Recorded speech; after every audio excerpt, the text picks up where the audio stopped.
This is House Call with your resident motorhead, Doc Love, from Race 22 Radio and now on Racing Virginia Podcast. Presented by Black Acid Apparel. Check them out on Facebook, Black Acid Apparel. Today I'll be connecting with Jonathan Schaefer from Ashland, Ohio, driver of the number 2 Autos by Nelson late model stock car Toyota on the Solid Rock Carriers Cars Tour. Plus, you can also find him on the weekends driving for Keith Kuntz in the number 67K USAC midget car. Jonathan is only 15, but the racing bug bidding very early. And Jonathan, like so many others, followed the footstep of his father Todd, who was a racer. So Jonathan, how much do you remember of your dad's racing? I think it was Mansfield Speedway, when it was still asphalt. I don't remember much of my dad racing ARCA, and last thing I remember was the late model, and then him running some truck stuff at Chicago and Kansas for Bobby Dotter. So now, did your dad ever run dirt and asphalt, or as far as the stories that he's told? Yeah, he has. He used to run a dirt sprint car a little bit when he was racing the late model. I was too young to remember that. I don't remember the sprint car, but I've seen pictures of it, and I know he used to race around here at Wayne County, Fremont, because Ohio has a lot of dirt tracks. Ohio's nothing but dirt tracks. Yeah. Oh, that is fantastic, Jonathan. And then move forward. Along comes little Jonathan, and Dad takes a second seat to racing and said, "Oh, it's time to grow up. Let me get a job and a career." And here comes little Jonathan. He wants to race a little bit. What was your first thought that you thought, I think, Daddy, I want to race? How did you tell your dad you wanted to race? Just watching him, from what I remember then, I think, man, that was really fun. So then I had a little go-kart at our race shop. I'd run around. Dad made a dirt track out behind the shop. It had a lot of banking. I'd fly around that dirt track on a little go-kart. And I told him I wanted to race. So when I turned 5, he got me a quarter midget. And that was where it all started right there, running quarter midgets. That's awesome. And run them on the dirt, or I guess, where were you guys still living at where you are now in Ashland, Ohio? Yes, correct. So we'd run, we didn't never do dirt and quarter midgets. Dad thought, he raced a lot of pavement. He's going to put me in pavement. I just wanted to race because I wanted to go fast. I was young then.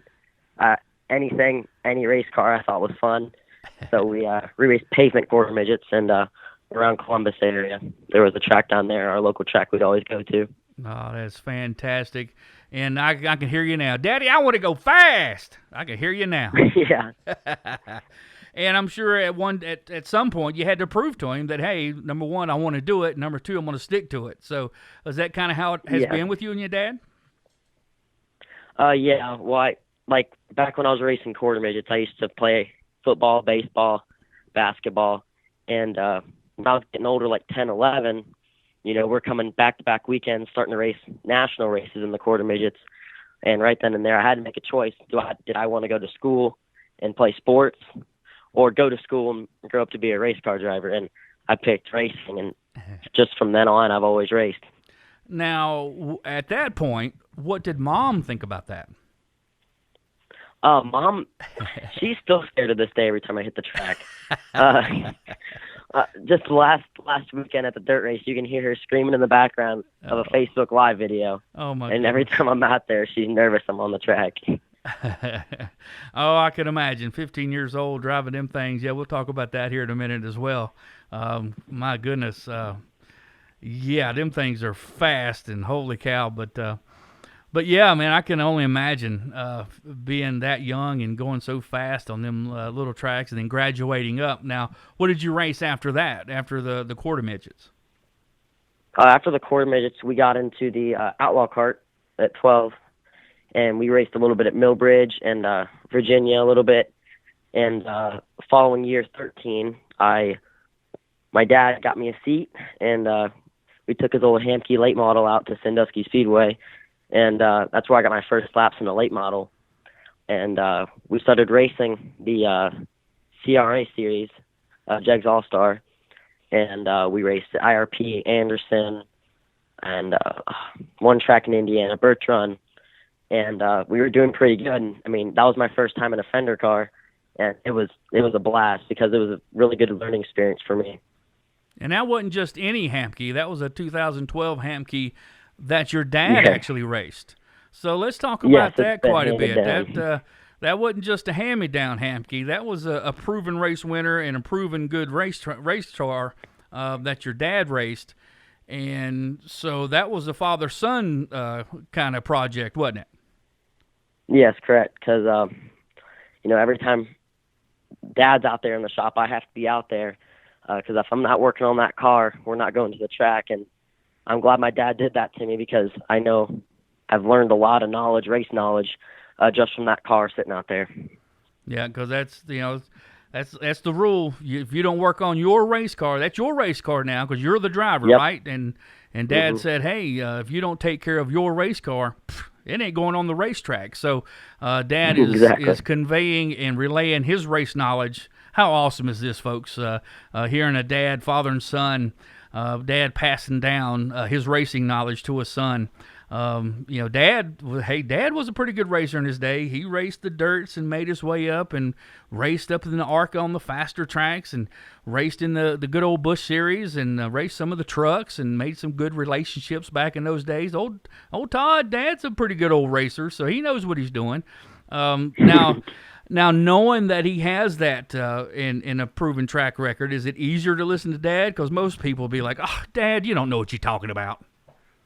Well, yeah, it's a lot different because, back when I used to play basketball, he'd try to tell me stuff. I'm like, Dad, I'm not listening. You don't know what you're talking about.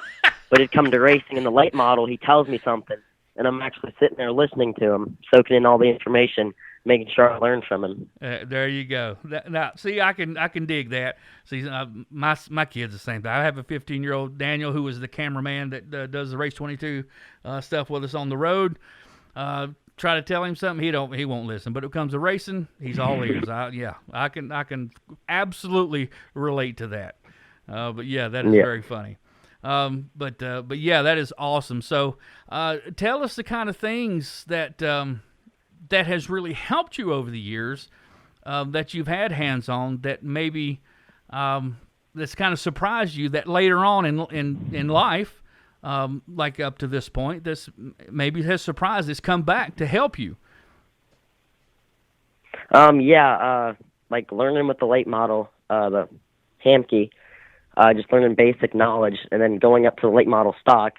I mean, it's a little different, but I really have the car control feel of center, middle, and off, and I wouldn't know like all that feeling without that Hamke car out there and me working on it and knowing what does what. Right, and you guys did everything on that car. I mean, setup, correct, shocks, rear end, everything. Do you guys did the motor as well? Correct. Yeah, we didn't. We got it done at McGonigal, and every time we put a motor in there, we've been out there with the cherry picker putting the motor down in there with the motor mounts and everything. I got to be out there for everything, learning. There you go. So he's not just showing up with a helmet bag, trying to race and rush to the next level. He's here to race, and he's raced and had hands-on that family late model stock and has done well with that 2012 Hamke. He was 13 and 14, so the last couple of years raced with it. The Anderson Speedway, there's the big races there. Raced at IRP, won a pole there in one of the series and races he won there, and was running real well, and then had some issues there. But talk about some of the big races and some of the tracks that you've raced there with that chassis in the, I think you're called, Pro Late Model? Yes, correct. Like you were saying, IRP, sitting on pole, never seen the track. That was my third race in that car. Never seen the track or anything, and we went out there with Scott Neal and my dad, just us three. And you get all these other teams out here with haulers. We show up, just three guys with a pit box on pit lane, and we go out there and run quick time. But unfortunately, we had the 8th cylinder go out on the motor, ended up blowing up. But just times like that, you're never gonna forget, and big learning experience. Oh man, that is fantastic, and that is when you finally when it all comes together, and you're out there, with a small smaller group and you outrunning the big teams with the big trailers and all that good stuff. Those are the times that mean the most to you. And I know your dad was really proud of that. Your dad had to have been very proud of that. He was proud, yeah. Hey, folks, you're listening to House Call with your resident motorhead, Doc Love, right here on Race 22 Radio and Racing Virginia podcast, presented by Black Acid Apparel. Check them out online and on Facebook, Black Acid Apparel. We have Jonathan Schaefer with us. We're talking with him from Ashland, Ohio. Normally this summer, driving the number 2 Autos by Nelson Toyota on the Solid Rock Carriers Cars Tour. And this past weekend, as he talked a little bit a moment ago, driving for Keith Kuntz on a USAC midget car. Were you in Illinois or Indiana? Indiana. Indiana. And I'm going to try to pronounce these tracks, make sure I get it right. He was in the 67K car for Keith Kuntz Racing. Was it Paragon Raceway on that Friday night? Was that right? Yes, Paragon, and then the second night was Circus City. Circus City. Friday night, the August 14th, and then Saturday night, August 15th. And Paragon on Friday night, was that the bigger or smaller track than Saturday night? Friday night, Paragon, that was definitely a bigger track. Very long, narrow straightaways with hairpin corners. And then Saturday was the very small track. Wow, 2 different tracks, same car. And describe the USAC midget cars. So we have midgets that run some of our asphalt tracks here in the North Carolina, South Carolina, and Virginia area. Talk about the USAC midget that you race, the horsepower to weight ratio, the type of tire, and you're racing on dirt, obviously. Talk about that race car a little bit. Yeah, we have run all Hoosier tires. Power to weight ratio is very insane. I mean, if you were on a tacky track and you just mash the throttle, I mean, these things are known for popping wheel stands. It's just, you got to be really easy on the throttle, have a lot of throttle control. If not, you can get really scared with these things flipping with the power to weight ratio. No wonder your mom was screaming. Yeah. How much horsepower do they have? I think I don't know how much horsepower. I know it's a 200 cubic inch Toyota motor, I'm pretty sure. Wow. And how much do they weigh? I couldn't tell you that. I don't know. I really don't know. I mean, I know very light, though. I was going to say, I probably weigh more than a USAC midget car. Sad to say, I probably do. It's sad. That is a very sad fact. But anyway, yeah, them things, horsepower to weight ratio is incredible. And I've seen, the videos of riding the left front or both tires coming off the corners down the straightaway. But it's got to be a rush racing one of them things when you got it hooked up. But Friday night had a pretty good performance, top 10 finish. And Saturday night, Circus City, all 4 of his cars won the heat races. That had to have been awesome. Yeah, it definitely was. The car, I had experience at that track previously in the micro sprint, so I was very familiar with that track, and I was surprised how the midget almost just felt like a bigger micro at that track.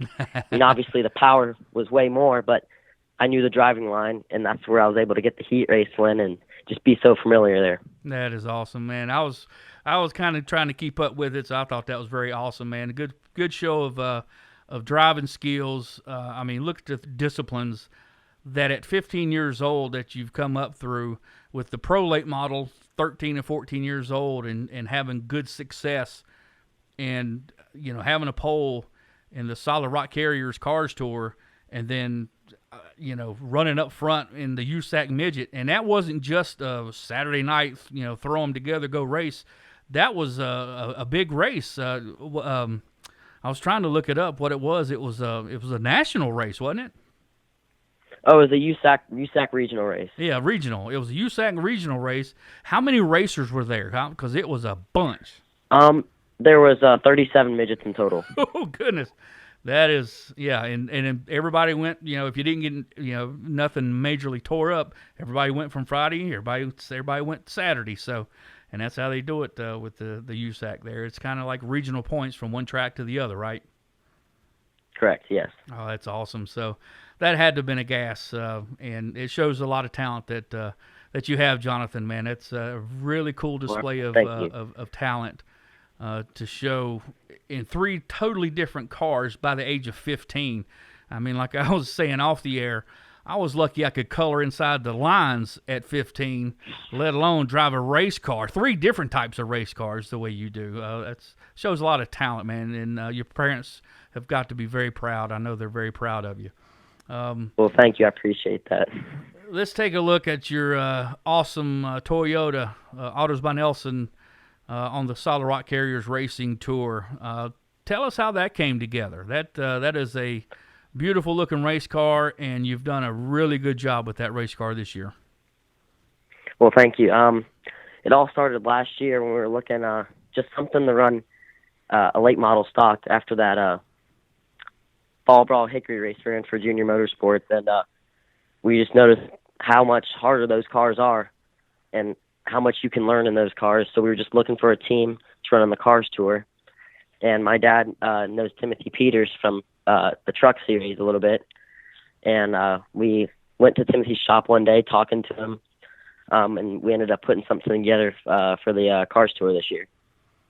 Well, that's good. So did you have to audition? Did you have to go test a car? Or No.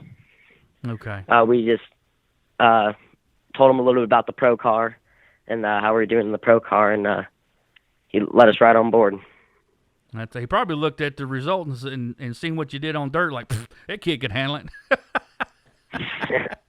That's kind of what I would say if I was in his shoes. And Mr. Nelson, a great man, really good guy. I really think the world of him, and I think he knows the goods when he sees them. I think you've seen a lot of young folk come through there, and so I think he knows the goods when he sees them. If anybody can, I think he can.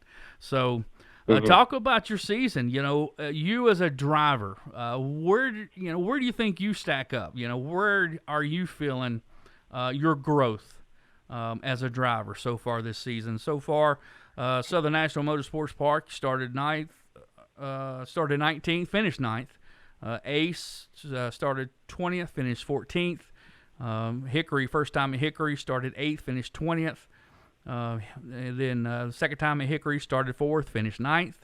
And then Dominion got that first career pole and a track record. Don't forget, that's the new Solid Rock Carriers Cars Tour track record for the late model stock cars, and finished 4th. So where do you feel like you are as your growth in a late model stock car?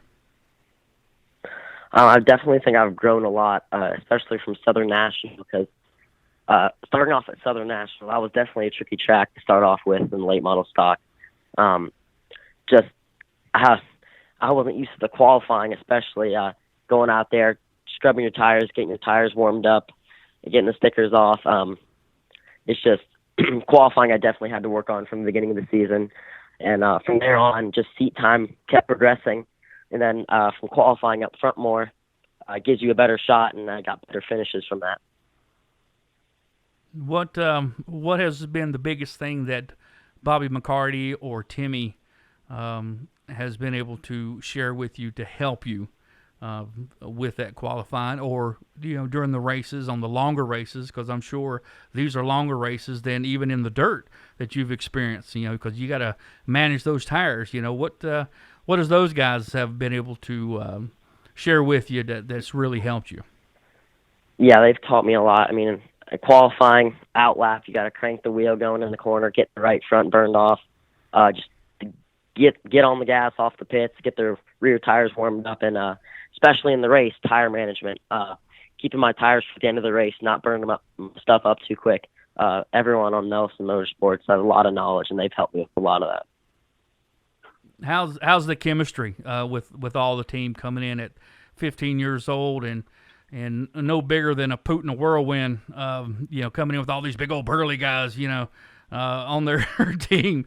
How's the chemistry? I mean, that's got to be kind of intimidating to come in so little and at that age, man. It's got to be a little intimidating. But are you gelling? How's the chemistry with those guys? Wasn't really intimidating going in with older guys because I was kind of used to it with the the pro late model, but the chemistry with the team has been really good. Just making sure I give them good feedback, and they know exactly what to do with the car. And it's up to me. If I give them good feedback, we'll go out there and have a fast race car. There you go. And that comes back from all that learning and understanding what that car does from, those nights on that race car with your dad, all those Saturday nights and nights through the week with your dad. So that's fantastic. And I'm sure to me, it looks like from the speed in qualifying and the good finishes, man, it's coming together. So it looks like to me you're giving them great feedback. So, and that's what Bobby was telling me, the language, you've already got all that. You got the knowledge. So it's just a matter of experience, and that'll come. So I think you're headed in a good direction, man. I think you're off to a good start, young man, and I think a lot of folks got their eye on you and just coming into a whole new world where everybody's like, who is this kid? What do we got here? So I think you're going to get some fans going to be yelling for you here. Now, what about girls? You want a lot of these young ladies at the track cheering for you? What's up? What about these girls? No, just trying to stay away from the girls. Focus on racing. I think your mother just fell on the floor like, what in the world is he asking that for? Oh, Lord. That was too funny. But yeah, man, I really think you're doing good. And did you ever get a report back on the transmission situation that Timmy sent off? From no. Okay, because I knew right away. Even if we had talked or not, that it was some kind of either linkage deal or transmission deal. I knew instantly that it wasn't just something simple as missing a shift at Dominion. Because if anybody was paying attention to the races at all for the Cars Tour up until that point, I don't think you had missed any shifts at all. So, come on, hello. Yeah, well, I haven't before. Like, I don't think I haven't missed a shift at any of the races. Exactly. So, and even if you did, okay, give me a break. It happens, but still. If you watched you race, it's not like you were out there doing it time in and time again just because you're new to the series and new to some of these fans. I knew right away because of watching you race, knowing, your background, and sometimes that happens. That's why we do these podcasts, get that story out there. Maybe you'll get you some fans out here, but, and telling these folks, man, this kid knows what he's doing, and he's out here because he's earned his way, and he knows these cars inside out because that's the way he's been taught from a racing family. And I think that's awesome. And you guys travel to North Carolina or Virginia, wherever the races are, as a family. And from Ohio, so you can race. So your family sacrifices quite a bit so that you can race. They do. And talk about that a little bit, because that's hard. That's not easy. Yeah, especially for my mom, because sometimes we have to come back from North Carolina up to Ohio. And next weekend we got to go to Missouri or Kansas or Indiana for the midget. And she's always having to make sure to go to the grocery store, get everything ready. So I try and help her and make sure the RV's clean and everything. My brother also sacrifices a lot. Going on the road, kind of feel bad for him sometimes because he doesn't really get to hang out with his friends much because he's always on the road with us. But I appreciate him coming on the road along. That means he don't get to play sports if that's what he wanted to do, right? Correct, yeah. And how old is he? 9 years old. So it won't be long, but he'll be wanting to race just like his big brother and just like his dad in the bigger cars, right? Correct, yeah. He actually he has a junior sprint right now. Hasn't run it yet, but he's looking forward to that. It's awesome. That is awesome. And we're getting into almost time for school, so it won't be long before school starts. We're chatting with Jonathan Schaefer out of Ashland, Ohio. Each region, everywhere, school starts kind of funny. My son is in King, North Carolina, so he has his virtual goes to visit his virtual classes this Friday. So when will you start school, Jonathan? I go back August 31st, and so far it's not virtual. We're going in. Right now, just the teachers have to wear a mask, but I'm guessing that's going to change real quick. Gotcha. And tell us where you go to school at. I go to school at our local Christian school at our church down the road, and like the pastor there, he chimes in with the school there, and it's just all around great people there. What's the name of it? Genesis Christian Academy. Oh, that's awesome. That is fantastic. And speaking with your dad, he said your walk with Christ is very important to you. It's something that you hold very dear to your heart, and I'm so impressed with that. That's very important, and I share that with my sons, and I think that's very important to share with people. That it's very important to share that it's important for young people to hear.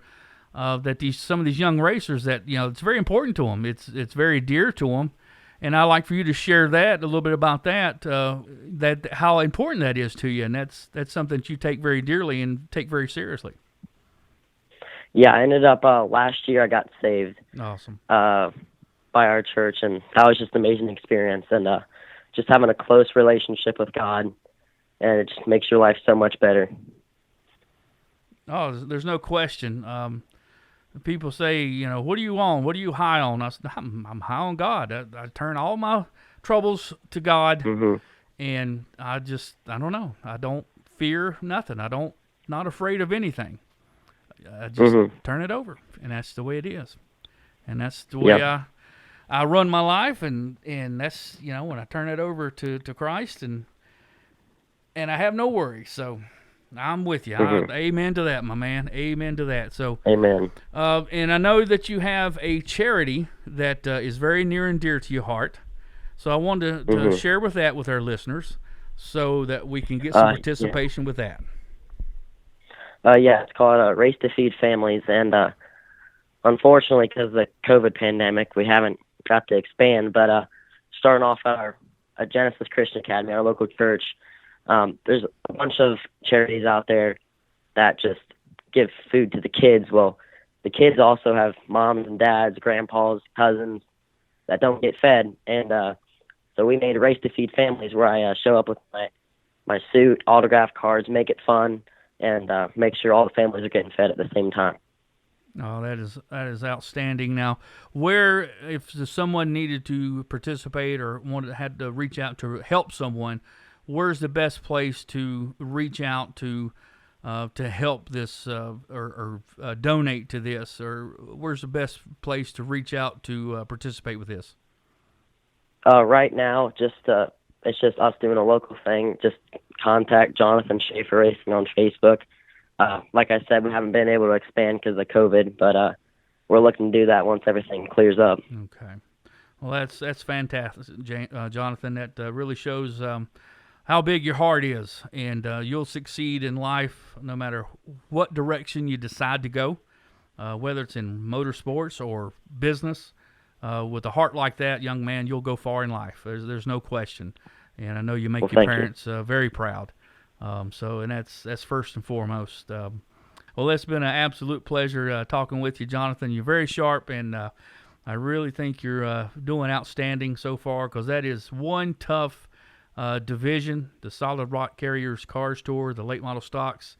When y'all decided to go racing with the late model stocks, did you have any idea the depth of the competition when you read the names off? When Timothy said, "Okay, here's who you're going to be racing with," did you have an idea of the depth of the competition already, or maybe going into it blind maybe was a blessing? A little bit blind, a little bit knowing, because there's always that little rivalry between the North late models and the South late models, which has more competition. And I'm here to tell you the South definitely has more competition in late models compared to up North. And, we knew a little bit that the Cars Tour was going to be harder than the All-Star Series.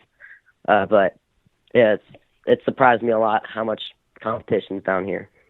Yeah, it's and well, you say north and south. I think it's more Midwest where the Midwest. Yeah. I'd say it's more Midwest where you're talking about, because the Virginia, North Carolina, it's more of a mid-Atlantic region. Yeah. Than I would look at there. But yeah, as far as late model stocks, yeah, it's really tight because they're heavy, they're square, they kind of choke down with horsepower, supposedly to help with the cost. But I think it costs more to try to get more horsepower out of them, is what I understand. So yeah, but, well, it's way different than the pro cars because you got all that left side weight, right? And it just turns so much better. And the late model stock feels like a boat compared to it. Yeah, it's got to feel. I mean, I don't see how in the world you go from one of those pro late models to a late model stock, and then to a midget car.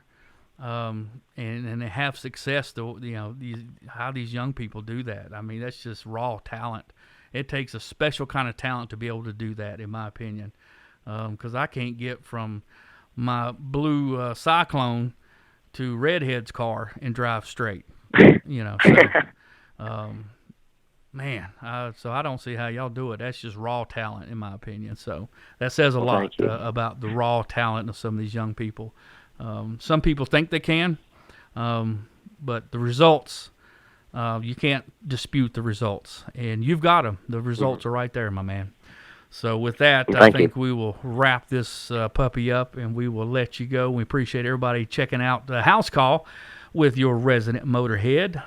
Really appreciate everybody on Race 22 Radio and Racing Virginia podcast. And this is all presented by Black Acid Apparel. Be sure and check them out on Facebook, Black Acid Apparel. Hello. Jonathan, thank you so much for spending time with us.